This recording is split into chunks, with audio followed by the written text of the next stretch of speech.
Projeto Luz Acima. Mensagens ao coração.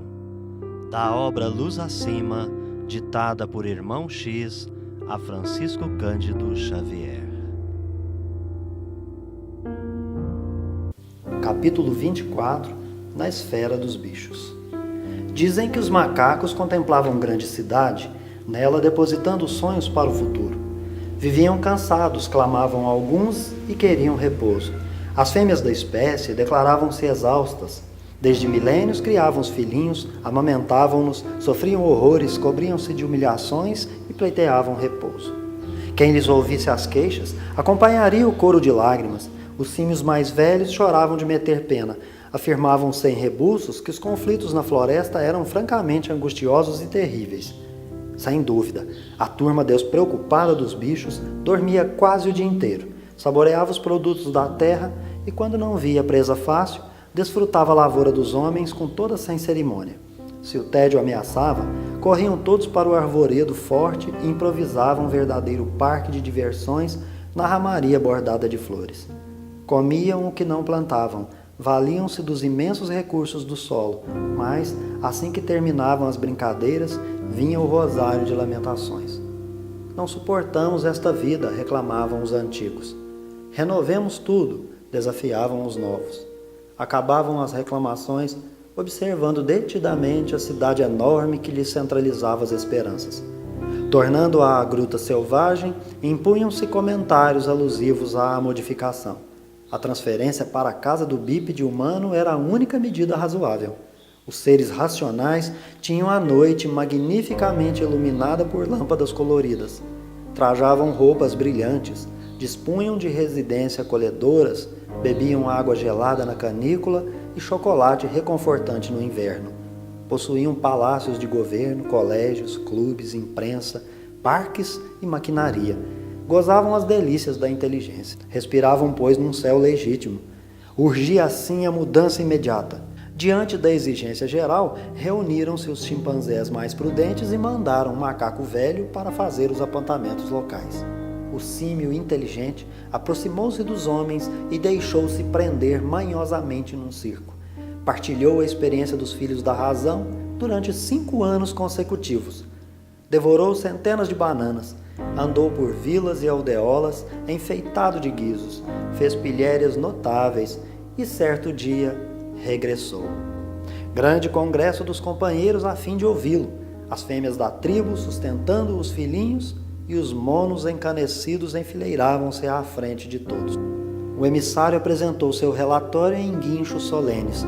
Quase impossível traduzir-lhe a exposição em linguagem humana. Todavia, o mensageiro explicou-se, mais ou menos assim, depois das saudações fraternais. Vocês pensam que estou voltando de um paraíso e todos aguardam um instante de penetração no reino humano como se fossem a alcançar plena isenção de serviço e responsabilidade. No entanto, laboram em grave erro. Demorei-me 5 anos entre as criaturas que nos são superiores na organização, na conduta e na forma. Realmente, as leis a que se submetem no continuismo da espécie e na própria manutenção não diferem dos princípios que somos constrangidos a obedecer. Criam os filhos com dificuldades análogas às nossas e lutam igualmente com as tempestades e doenças. Quem lhes vê, contudo, o domicílio luxuoso, julga-os falsamente, supondo encontrar entre eles o repouso e a alegria sem fim. Os homens, sem dúvida, são superiores a nós e agem num plano muito mais alto.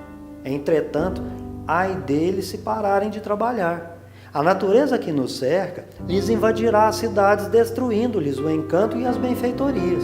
Possuem castelos e universidades, carruagens e granjas.